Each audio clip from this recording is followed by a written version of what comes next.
What's up guys, welcome to another video. This time we're talking about Photoshop, which is a little bit different from the usual videos on this channel, but I've done a few speed art Photoshop time lapses in the past and you guys seem to have enjoyed those, and I enjoy making them and I find them very relaxing to do and to watch. Now today specifically we're talking about taking this photo into this. So you can see that there's a lot going on. There's some extension happening in the photo. There's a lot of relighting, of course, some day for night goodness, introducing a subject in our scene, doing a lot of light sort of effects. So there's a lot of stuff that's packed into this time lapse. Of course, a lot of these steps just fly by because it's all sped up, but hopefully you get an idea of my overall process and that can be inspiring and useful.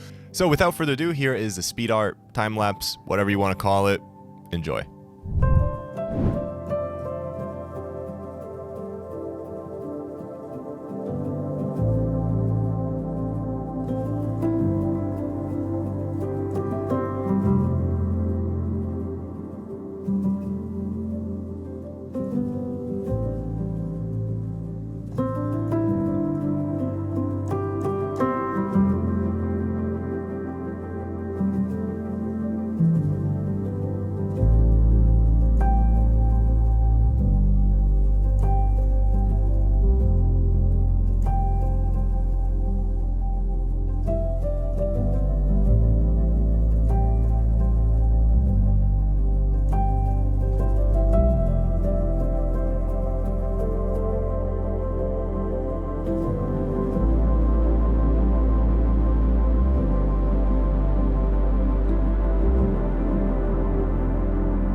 All right, that's it. Hopefully you found that interesting. Hopefully you found it useful in some way. If you want more step-by-step tutorials, I have some of those on Photoshop, but if you want me to go even deeper into some of these relighting techniques, let me know. I also did do a Photoshop tutorial on just lighting, so if you want to watch that, that's the latest upload. You can check it out in the info cards, and it'll be in the end cards as well. Follow me on Instagram if you want to see more photos that I took, especially from Ortija. I'm now posting a bunch of photos that I took from my hometown because I'm feeling a little nostalgic. Like the video, do all that good stuff, you know what to do. I appreciate your love and support. I also just released a brand new pack. If you're interested in creating these light effects and light elements, there is a ton of stuff in this pack just for that, for overlays, for video, and also some Photoshop ready files that you can just throw into Photoshop, which is essentially just an image. Any image can do that. Any image is Photoshop ready.